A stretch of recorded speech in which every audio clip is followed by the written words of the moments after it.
Esmanı kuşanıp gönlüme sardım, gönül seni yandı tüm hecelerde. Diz çöküp kapında tevbeye vardım, affını diledim hep gecelerde. Diz çöküp kapında tevbeye vardım, affını diledim hep gecelerde. Bir çare şu gönlüm sana dayansın, dilim zikredasın, hep seni ansın. Erisin benliğim aşkınla yansın, nuruna ereyim vakti serde.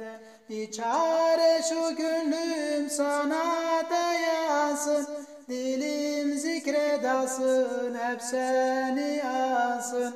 Erisin benliğim aşkınla yansın, nuruna ereyim vakti serde.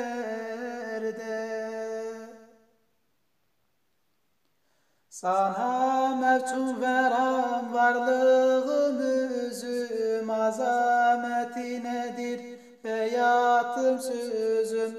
Muntazam aleme çevirip gözüm, mührünü görürüm her bir eserde. Muntazam aleme çevirip gözüm, mührünü görürüm her bir eserde.